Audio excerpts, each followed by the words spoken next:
Preguntó un gurú a sus discípulos si sabrían decir cuándo acababa la noche y empezaba el día. Uno de ellos dijo, cuando ves a un animal a distancia y puedes distinguir si es una vaca o un caballo. No, dijo el gurú. Cuando miras un árbol a distancia y puedes distinguir si es un mango o un anacardo. Tampoco, dijo el gurú. Está bien, dijeron los discípulos, dinos cuándo es. Cuando miras a un hombre al rostro y reconoces en él a tu hermano. Cuando miras a la cara a una mujer y reconoces en ella a tu hermana. Si no eres capaz de esto, entonces, sea la hora que sea, aún es de noche. Se encontró un amigo con el famoso ensayista Charles Lamb y le dijo, quisiera presentarte a don fulano de tal. No, muchas gracias, respondió Lamb. No me gusta ese hombre. Pero si no lo conoces. Ya lo sé. Por eso no me gusta, dijo Lamb. Tratándose de personas, yo conozco lo que me gusta. ¿Quieres decir que te gusta lo que conoces? Le intrigaba a la congregación el que su rabino desapareciera todas las semanas la víspera del sábado. Sospechando que se encontraba en secreto con el Todopoderoso, encargaron a uno de sus miembros que le siguiera. Y el espía comprobó que el rabino se disfrazaba de campesino y atendía a una mujer pagana paralítica, limpiando su cabaña y preparando para ella la comida del sábado. Cuando el espía regresó, la congregación le preguntó, ¿a dónde ha ido el rabino? ¿Le has visto ascender al cielo? No, respondió el otro, ha subido aún más arriba. Cuando el conde de Mountbatten, el último virrey de la India, anunció que su sobrino, el príncipe Felipe, iba a casarse con la princesa Elizabeth, el Mahatma Gandhi le dijo, me encanta saber que su sobrino va a casarse con la futura reina, y me gustaría hacerle un regalo de bodas. Pero ¿qué puedo regalarle, si no tengo nada? ¿Tiene usted su rueca?, le dijo el virrey. ¿Podría usted hilar y tejer algo para ellos? Y Gandhi les hizo un mantel que Mountbatten envió a la princesa Elizabeth con esta nota, guardad esto con las joyas de la corona. Porque había sido tejido por un hombre que había dicho, los ingleses deberían marcharse como amigos. Había un viejo sufí que se ganaba la vida vendiendo toda clase de baratijas. Parecía como si aquel hombre no tuviera entendimiento, porque la gente le pagaba muchas veces con monedas falsas que él aceptaba sin ninguna protesta, y otras veces afirmaban haberle pagado, cuando en realidad no lo habían hecho, y él aceptaba su palabra. Cuando le llegó la hora de morir, alzó sus ojos al cielo y dijo, oh, Alá.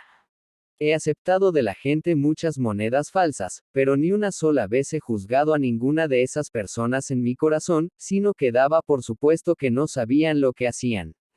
Yo también soy una falsa moneda. No me juzgues, por favor. Y se oyó una voz que decía, ¿cómo es posible juzgar a alguien que no ha juzgado a los demás? Muchos pueden actuar amorosamente, pero es rara la persona que piensa amorosamente. La familia se había reunido para cenar, y el hijo mayor anunció que iba a casarse con la vecina de enfrente. Pero si su familia no le dejó una perra, objetó el padre. Ni ella ha sido capaz de ahorrar un céntimo, añadió la madre. Y no sabe una palabra de fútbol, dijo el hermano pequeño. Jamás he visto a una chica tan cursi, dijo la hermana. No sabe más que leer novelas, dijo el tío. No tiene gusto para vestir, dijo la tía. Se lo gasta todo en maquillaje, dijo la abuela. Todo eso es verdad, dijo el muchacho. Pero tiene una enorme ventaja sobre todos nosotros. ¿Cuál? Exclamaron todos. Que no tiene familia. El abad Anastasio tenía un libro de finísimo pergamino que valía 20 monedas y que contenía el Antiguo y el Nuevo Testamento. Una vez fue a visitarle cierto monje que, al ver el libro, se encaprichó de él y se lo llevó. De modo que aquel día, cuando Anastasio fue a leer su libro, descubrió que había desaparecido, y al instante supo que el monje lo había robado. Pero no le denunció, por temor a que, al pecado de hurto, pudiera añadir el de perjurio. El monje se había ido a la ciudad y quiso vender el libro, por el que pedía 18 monedas. El posible comprador le dijo, déjame el libro para que pueda averiguar si vale tanto dinero. Entonces fue a ver al santo Anastasio y le dijo, Padre, mire este libro y dígame si cree usted que vale 18 monedas. Y Anastasio le dijo, sí, es un libro precioso, y por 18 monedas es una ganga. El otro volvió a donde estaba el monje y le dijo, aquí tienes tu dinero. He enseñado el libro al padre Anastasio y me ha dicho que si vale las 18 monedas. El monje estaba anonadado. Fue eso todo lo que dijo. No dijo nada más. No dijo una sola palabra más. Bueno, verás, he cambiado de opinión. Y ahora ya no quiero vender el libro. Entonces regresó a donde Anastasio y, con lágrimas en los ojos, le suplicó que volviera a quedarse con el libro. Pero Anastasio le dijo con toda paz, no, hermano, quédate con él. Es un regalo que quiero hacerte. Sin embargo, el monje dijo, si no lo recuperas, jamás tendré paz.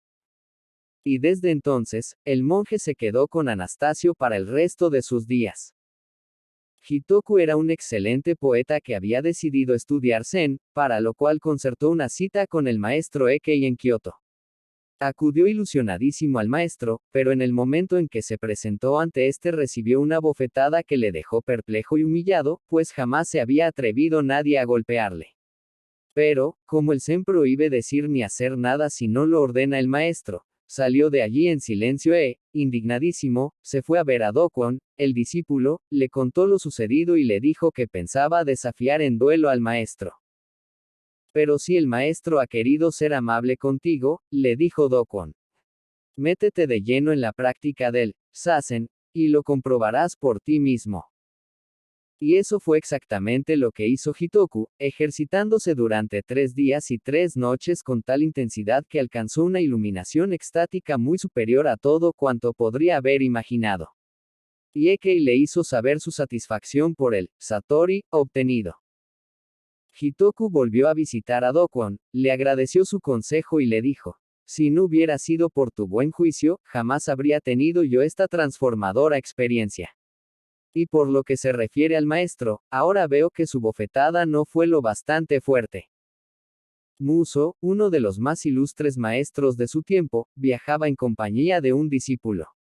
Llegaron a un río y embarcaron en un ferry. Cuando éste estaba a punto de desatracar, llegó corriendo un samurái borracho y saltó dentro de la sobrecargada embarcación, que a punto estuvo de zozobrar. Luego empezó a tambalearse violentamente, poniendo en peligro la estabilidad del frágil navío, por lo que el barquero le suplicó que se estuviera quieto. No hay derecho a que nos tengan aquí como sardinas en banasta, protestó estridentemente el samurái. De pronto, vio a Muso y gritó, mira quién está ahí. Vamos a arrojar por la borda a ese santón. Ten paciencia, por favor, dijo Muso. No tardaremos en llegar al otro lado. Como dices, que tenga yo paciencia, gritó el samurái fuera de sí. ¿Qué te parece? Si no saltas antes de un minuto, yo mismo te echaré por la borda. La sensación de calma que reflejaba el rostro del maestro ante aquella amenaza enfureció de tal manera al samurái que se acercó a Muso y le arreó un par de bofetones en la cara, haciéndole sangrar. El discípulo, que era un hombre corpulento, ya no aguantó más y le dijo a su maestro. Después de lo que ha hecho, ya no merece vivir. ¿Por qué alterarse tanto por una tontería? Dijo Muso con una sonrisa. Es en ocasiones como esta cuando se pone a prueba nuestro adiestramiento. Debes recordar que la paciencia es algo más que una palabra. Y a continuación compuso este poema. El que golpea y el golpeado son simples actores de un drama tan efímero como un sueño. 7 tipos locos, que habían estado en la fiesta de una aldea vecina, regresaban de noche a su pueblo tambaleándose, con una borrachera más que mediana. Se puso a llover, y se refugiaron bajo un árbol para pasar la noche. Cuando se despertaron a la mañana siguiente, empezaron a gemir y a lamentarse ruidosamente. ¿Qué sucede?, preguntó un transeúnte. Anoche nos acurrucamos bajo este árbol para dormir, señor, dijo uno de los locos, y al despertar esta mañana estábamos hechos un lío y no podemos distinguir de quién es cada brazo y cada pierna. Eso se soluciona enseguida, dijo el otro. Dejadme un alfiler. Se lo dejaron y él lo clavó en la primera pierna que vio. ¡Ay!, gritó uno de ellos. Ahí lo tiene, dijo el transeúnte, esa pierna es suya. Luego pinchó en un brazo. ¡Ay!, exclamó otro, identificándose como el propietario de dicho brazo. Y así sucesivamente, hasta que se deshizo el lío, y los locos regresaron felices a su pueblo, enriquecidos con una nueva experiencia. Cuando tu corazón responda instintivamente a las alegrías y a las penas de los demás, sabrás que te has desprendido de tu yo y habrás alcanzado la experiencia de tu unicorporeidad con la raza humana. Y al fin habrá triunfado el amor. Verdad. La verdad no se encuentra en fórmulas. Un hombre que tomaba el té con un amigo en un restaurante estaba mirando fija y detenidamente su taza. De pronto dijo con aspecto resignado: «Ah, mi querido amigo, la vida es como una taza de té». El otro, tras considerarlo unos instantes, se quedó mirando fija y detenidamente su taza de té y luego preguntó: «¿Por qué? ¿Por qué es la vida como una taza de té?» «¿Cómo voy yo a saberlo?», dijo el primero. «¿Acaso soy yo un intelectual? Ni en cifras». «Acusado», dijo el juez, «le he encontrado a usted culpable de 23 cargos. Por tanto, le condeno a usted a un total de 175 años de cárcel». El reo, un hombre anciano, rompió a llorar. La expresión del juez se endulzó y dijo: «Pero no quiero ser cruel. Sé que la condena impuesta es muy severa. Realmente, no tiene usted que cumplirla en su totalidad». En los ojos del reo brilló una luz de esperanza. «Eso está mejor», dijo el juez. «Limítese a cumplir los años que pueda». Un obispo había decretado que las amas de los curas debían tener al menos 50 años. Y durante la visita a la diócesis descubrió, para su sorpresa, que un sacerdote pensaba estar cumpliendo la ley porque tenía 2 amas, cada una de las cuales tenía 25 años. Ni tampoco en nombres. Llegado el momento de poner un nombre a su primogénito, un hombre y su mujer empezaron a discutir. Ella quería que se llamase igual que su abuelo materno, y él quería ponerle el nombre del abuelo paterno. Finalmente, acudieron al rabino para que solventara la cuestión. «¿Cuál era el nombre de tu padre?», preguntó el rabino al marido. «Abiatar». «¿Y cómo se llamaba el tuyo?», preguntó a la mujer. «Abiatar». «Entonces, ¿cuál es el problema?», preguntó perplejo el rabino. «Verá usted, rabino», dijo la mujer. «Mi padre era un sabio, y el suyo un ladrón de caballos. ¿Cómo voy a permitir que mi hijo se llame igual que un hombre como ese?». El rabino se puso a pensar en el asunto muy seriamente, porque se trataba de un problema verdaderamente delicado. No quería que una de las partes se sintiera vencedora y la otra perdedora. Al fin, dijo: «Os sugiero lo siguiente: llamad al niño Abiatar, luego esperad a ver si llega a ser un sabio o un ladrón de caballos, y entonces sabréis si le habéis puesto el nombre de uno o de otro abuelo». «Ni en símbolos. Me han dicho que has vendido tu bicicleta». «Así es». «¿Y por cuánto la has vendido?». «Por $30. Me parece un precio razonable». «Lo es. Pero, si hubiera sabido que el tipo no me iba a pagar, le habría pedido el doble». «Ni en teorías». Un director de empresa que acababa de asistir a un seminario sobre motivación, llamó a un empleado a su despacho y le dijo: «De ahora en adelante, se le permitirá a usted planificar y controlar su propio trabajo. Estoy seguro de que eso hará que aumente considerablemente la productividad». «¿Me pagarán más?», preguntó el empleado. «De ningún modo. El dinero no es un elemento motivador, y usted no obtendría satisfacción de un simple aumento de salario». «Bueno, pero, si aumenta la productividad, me pagarán más». «Mire usted», dijo el director. «Evidentemente, usted no entiende la teoría de la motivación. Llévese a casa este libro y léalo. En él se explica qué es lo que realmente le motiva a usted». Cuando el empleado salía del despacho, se detuvo y dijo: «¿Y si leo este libro, me pagará más?». Una joven pareja no sabía qué hacer con los celos que su hijo de 3 años sentía hacia su hermanito recién nacido. Para ilustrarse, leyeron un libro de psicología infantil. Un día en que el niño estaba de especial mal humor, la madre le dijo: «Toma este osito de peluche, hijo, y muéstrame lo que sientes hacia tu hermanito». Según el libro, el niño debería haber golpeado y retorcido por el cuello al osito de peluche. Pero, en lugar de eso, tomó al osito por una pierna y, con evidente delectación, se fue a donde estaba el bebé y le sacudió con el osito en la cabeza. Ni en palabras. Ardo en deseos de aprender la espiritualidad, le dijo un vecino al Mullah Nasruddin. ¿Querrías venir a mi casa y hablarme de ello? Nasruddin no quiso comprometerse, porque, aun cuando veía que aquel hombre era algo más inteligente que la mayoría, también se daba cuenta de que abrigaba la ilusión de que el misticismo puede transmitirse con palabras. Algunos días más tarde, el vecino le llamó a gritos desde la terraza. Mullah, ¿podrías ayudarme a soplar mi fuego? Las brasas se están apagando. Naturalmente que sí, dijo Nasruddin. Tienes a tu disposición mi aliento. Ven a mi casa y toma todo lo que puedas. Durante un ensayo con la orquesta, el director le dijo al trompetista. Pienso que este pasaje requiere, como le diría yo, un enfoque más wagneriano. No sé si me explico. Quiero decir, algo más enérgico, por así decirlo. Algo más acentuado, con más cuerpo, más profundo, más. El trompetista le interrumpió. ¿Quiere que toque más fuerte, señor? Sí, eso es lo que quiero decir, fue todo cuanto pudo decir el pobre director. Ni en slogans. Un grupo religioso solía usar para sus numerosos congresos un hotel cuyo lema, escrito con grandes caracteres en las paredes del vestíbulo, decía, no hay problemas. Solo hay oportunidades. Un congresista se acercó al mostrador de recepción y dijo, usted perdone, pero tengo un problema.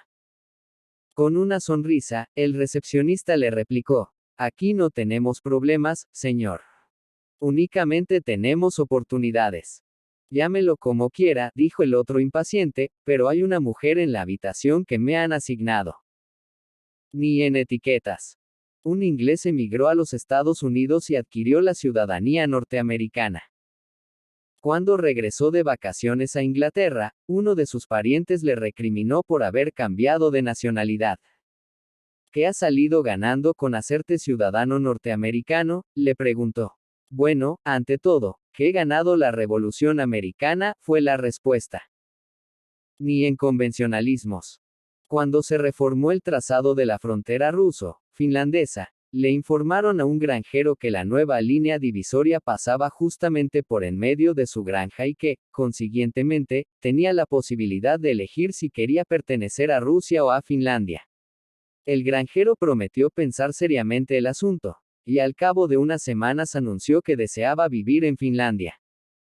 Acudió una multitud de indignados funcionarios rusos con la intención de explicarle las ventajas de pertenecer a Rusia y no a Finlandia. El granjero, tras escuchar sus razonamientos, dijo, estoy absolutamente de acuerdo con todo lo que ustedes dicen. De hecho, siempre he deseado vivir en la madre Rusia. Pero, a mi edad, sencillamente no me siento capaz de sobrevivir a otro de esos terribles inviernos rusos. Ni en distingos. Un individuo estaba haciendo su doctorado en filosofía, y su mujer solo comprendió la seriedad con que estudiaba a su marido el día que le preguntó, ¿cuál es la razón de que me quieras tanto? Veloz como el rayo, el marido replicó, cuando dices, tanto, te refieres a la intensidad, a la profundidad, a la frecuencia, a la calidad o a la duración. Jamás ha captado nadie la belleza de la rosa, diseccionando sus pétalos. Tampoco suele encontrarse la verdad en estadísticas. Nasruddin fue arrestado y conducido al tribunal bajo la acusación de haber metido carne de caballo en las albóndigas de pollo que servía en su restaurante. Antes de pronunciar sentencia, el juez quiso saber en qué proporción mezclaba la carne de caballo con la de pollo. Y Nasruddin, bajo juramento, respondió, al 50%, señoría. Después del juicio, un amigo le preguntó a Nasruddin qué significaba exactamente lo del 50%. Y Nasruddin le dijo, un caballo por cada pollo. Un grupo de leñadores estuvo durante 6 meses cortando madera en el bosque. Para hacerles la comida y lavarles la ropa habían contratado a 2 mujeres, las cuales se casaron con 2 de ellos al acabar los 6 meses. Y la noticia que dio el periódico local fue que el 2% de los hombres se casaban con el 100% de las mujeres. Ni en la lógica. Un gigantesco individuo se disponía a abandonar la taberna a las 10 de la noche. ¿Cómo tan pronto?, le preguntó el tabernero. Por mi mujer. No me digas que te da miedo tu mujer. ¿Qué eres tú? ¿Un hombre o un ratón? Si de algo estoy seguro, es de que no soy un ratón, porque a mi mujer le horrorizan los ratones. Un profesor de filosofía en París se autoproclamó un día como el hombre más importante del mundo, y procedió a demostrárselo a sus alumnos del siguiente modo: ¿cuál es la nación más importante del mundo? Francia, naturalmente, respondieron todos. ¿Y cuál es la ciudad más importante de Francia? París, obviamente. ¿Y acaso no es universidad el lugar más importante y sagrado de París? Por otra parte, ¿quién puede poner en duda que el más importante y más noble departamento de cualquier universidad es su departamento de filosofía? Y decidme, ¿quién es el jefe del departamento de filosofía? Usted, dijeron todos a coro. El médico. Ese dolor que siente usted en su pierna es producto de su avanzada edad. El paciente. ¿Se cree usted que yo soy tonto? La otra pierna tiene la misma edad. Ni en abstracciones.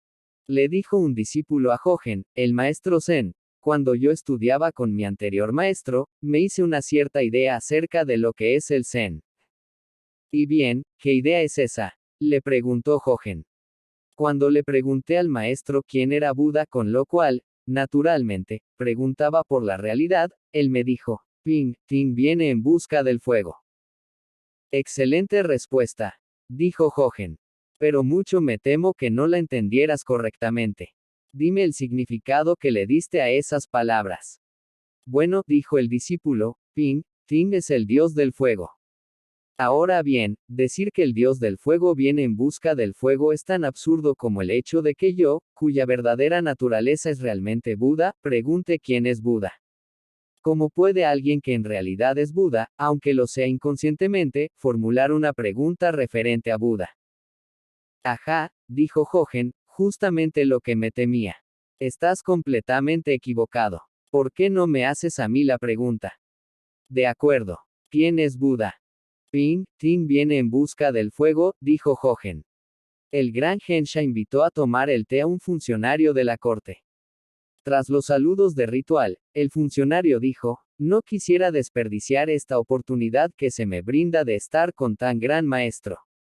Dígame, ¿qué significa eso que dicen de que, a pesar de que lo tenemos a diario, no lo vemos? Hensha ofreció al funcionario un trozo de pastel y le sirvió el té. Tras consumir ambas cosas, el funcionario, pensando que el maestro no había escuchado su pregunta, volvió a hacerla.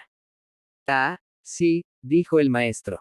Eso significa que no lo vemos, a pesar de que lo tenemos a diario. Los que saben no hablan, los que hablan no saben. Por eso los sabios guardan silencio. Los inteligentes hablan, los estúpidos discuten. La verdad es cambiante. Un pasajero se encontraba completamente perdido por los pasillos de un gran transatlántico. Al fin, topó con un camarero y le pidió ayuda para encontrar su camarote. ¿Cuál es el número de su camarote, señor?, le preguntó el camarero.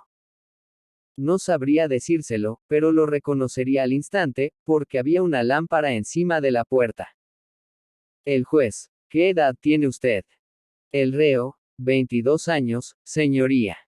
El juez: eso mismo viene diciendo usted desde hace 10 años. El reo: tiene usted razón, señoría. Yo no soy de esos tipos que hoy dicen una cosa y mañana la contraria. Una veterana actriz: en realidad, no sé qué edad tengo, porque no deja de cambiar cada minuto. La verdad puede ser relativa. Un turista norteamericano había salido de su país por primera vez. Al llegar al primer aeropuerto extranjero, se encontró con que tenía que elegir entre dos salidas, en una de las cuales ponía pasajeros nacionales, mientras que en la otra ponía extranjeros. Sin dudarlo, se dirigió a la primera salida. Cuando, poco después, le dijeron que debería haber tomado la otra salida, él protestó: pero si yo no soy extranjero. Soy norteamericano. Cuando el dramaturgo inglés Oscar Wilde llegó por la noche a su club, después de asistir al estreno de una de sus obras, que había sido un completo fracaso, alguien le preguntó, ¿cómo ha ido el estreno, Oscar? Ah, respondió Wilde, la obra ha sido un enorme éxito. Lo que ha sido un fracaso ha sido el público. La verdad es concreta. En cierta ocasión, un monje le dijo a Fuketsu, una vez te oí decir algo que me desconcertó, a saber, que la verdad puede ser comunicada sin hablar y sin guardar silencio. ¿Querrías explicármelo? Y Fuketsu respondió. Cuando yo era un muchacho y vivía en el sur de China, como cantaban los pájaros entre las flores en primavera. Pienso. Luego soy inconsciente. En el momento de pensar habito en el mundo irreal de la abstracción. O del pasado. O del futuro. Y, sin embargo, inconmensurable. Una rana que siempre había vivido en un pozo se sorprendió un día al ver allí a otra rana. ¿De dónde has venido?, le preguntó. Del mar. Allí es donde vivo, respondió la otra. ¿Y cómo es el mar? Es tan grande como mi pozo. La rana del mar soltó una carcajada y dijo, no hay comparación. La rana del pozo fingía estar interesada en lo que su visitante tenía que decir acerca del mar, pero en su interior pensaba, de todas las ranas embusteras que he conocido en mi vida, esta es, sin duda, la mayor de todas. Y la más cínica. Como hablarle del océano a una rana de pozo, o de la realidad a un ideólogo. La verdad es algo que, en realidad, haces tú.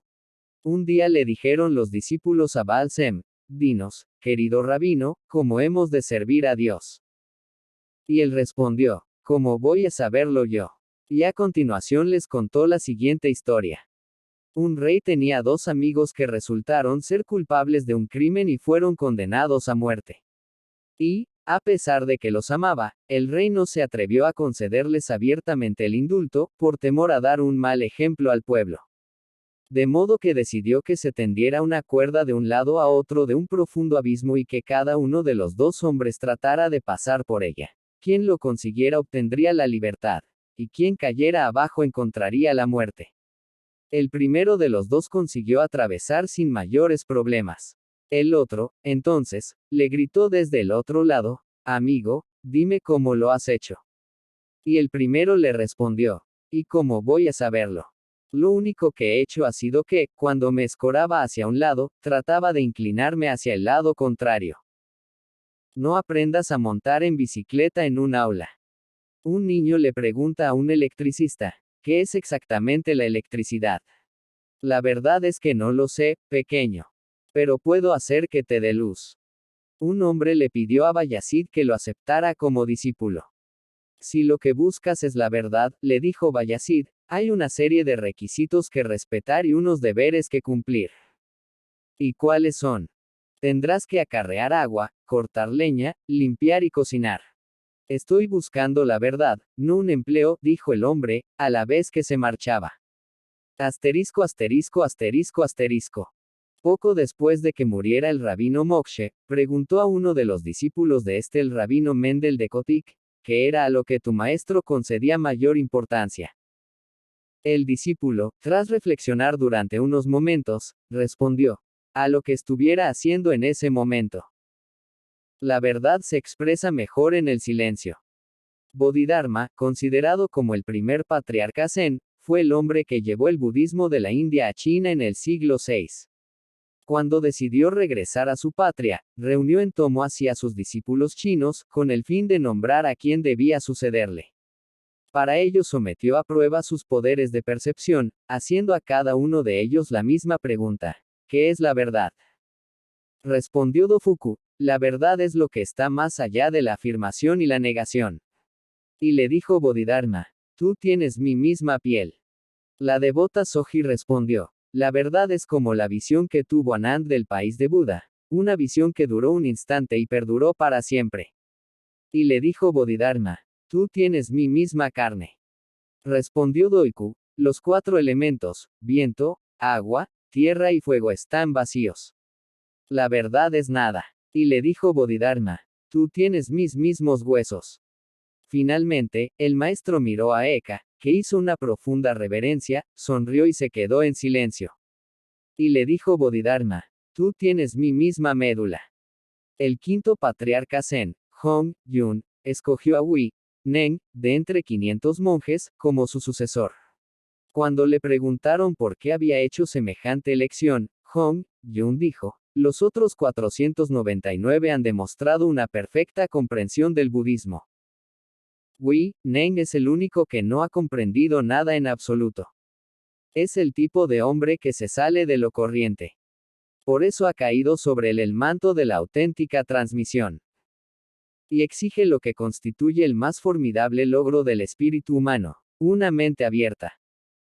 Cuenta la historia que, cuando Nuevo México entró a formar parte de los Estados Unidos y se celebró en el nuevo estado el primer proceso judicial, el juez que presidía la sesión había sido cowboy y había luchado encamisadamente contra los indios. El juez ocupó su asiento en el tribunal y la sesión dio comienzo. Al procesado se le acusaba de haber robado un caballo. Se dio lectura a la acusación y se oyó al demandante y a sus testigos. Tras de lo cual, el abogado defensor se puso en pie y dijo, ahora, señoría, quisiera ofrecer yo la versión de mi defendido. Y dijo el juez, siéntese. Eso no será necesario, porque no haría más que confundir al jurado. Si tienes un reloj, sabes qué hora es. Si tienes 2 relojes, nunca estarás seguro. Y un corazón audaz. Alguien llamaba insistentemente al corazón del buscador. ¿Quién es?, preguntó asustado, el pobre. Soy yo, la verdad, fue la respuesta. No seas ridículo, dijo el buscador. La verdad habla en el silencio. Aquello, efectivamente, hizo que cesaran los golpes, para alivio del buscador.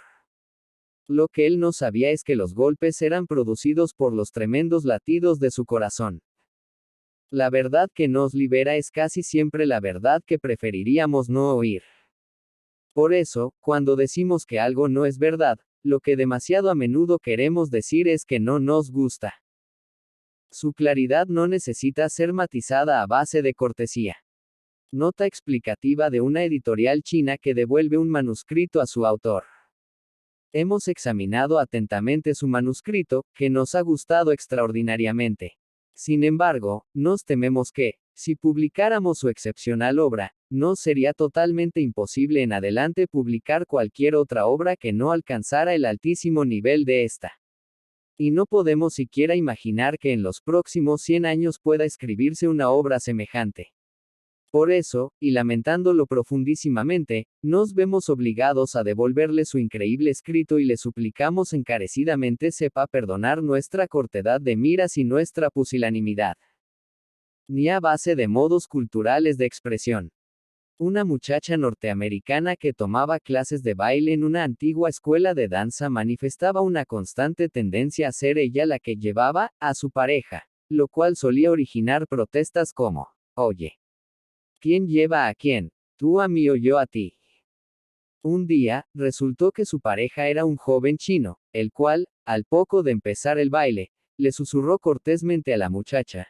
No suele ser más ventajoso, por lo general, el QE, a lo largo del proceso de la danza, la dama evite todo tipo de ideas preconcebidas acerca de la dirección en que debe moverse la pareja. La verdad es encubierta a veces por la veracidad. 2 viajantes de 2 marcas rivales coinciden en el andén de una estación de ferrocarril. Hola. Hola. Silencio. ¿A dónde va usted? A Calcuta. Silencio. Escuche, cuando usted dice que va a Calcuta, sabe que yo voy a pensar que en realidad se dirige a Bombay. Pero resulta que yo sé que usted va realmente a Calcuta. De modo que ¿por qué no dice la verdad? Y a veces revelada por la mentira. Un borracho que vagaba de noche por las calles de la ciudad se cayó en una cloaca y, al ver que se hundía en aquella repugnante inmundicia, comenzó a gritar: ¡Fuego, fuego, fuego! Algunos transeúntes lo oyeron y corrieron a rescatarlo. Una vez que lograron sacarlo de allí, le preguntaron por qué había gritado «fuego», cuando en realidad no había fuego. Y él les dio esta irrefutable respuesta: ¿habría venido alguno de ustedes a rescatarme si yo hubiera gritado «mierda»? Un soldado que se encontraba en el frente fue rápidamente enviado a su casa, porque su padre se estaba muriendo. Hicieron con él una excepción, porque él era la única familia que tenía su padre. Cuando entró en la unidad de cuidados intensivos, se sorprendió al comprobar que aquel anciano semi-inconsciente lleno de tubos no era su padre. Alguien había cometido un tremendo error al enviarle a él equivocadamente. ¿Cuánto tiempo le queda de vida?, le preguntó al médico. Unas cuantas horas, a lo sumo. Ha llegado usted justo a tiempo. El soldado pensó en el hijo de aquel hombre moribundo, que estaría luchando sabe Dios a cuántos kilómetros de allí. Luego pensó que aquel anciano estaría aferrándose a la vida con la única esperanza de poder ver a su hijo una última vez, antes de morir. Entonces se decidió. Se inclinó hacia el moribundo, tomó una de sus manos y le dijo dulcemente: «Papá, estoy aquí, he vuelto». El anciano se agarró con fuerza a la mano que se le ofrecía. Sus ojos sin vida se abrieron para echar un último vistazo a su entorno. Una sonrisa de satisfacción iluminó su rostro, y así permaneció hasta que, al cabo de casi una hora, falleció pacíficamente. Pero siempre tiene sus riesgos. En una pequeña ciudad se produjo un accidente de tráfico. En torno a la víctima se apiñó tanta gente que un periodista que pasaba por allí no conseguía acercarse lo suficiente para verlo. Entonces tuvo una idea. «Déjenme pasar, por favor», empezó a decir mientras se abría paso a codazos. «Soy el padre de la víctima». La gente le dejó pasar para que pudiera acercarse al lugar del accidente y descubrir, abochornado, que la víctima era un mono.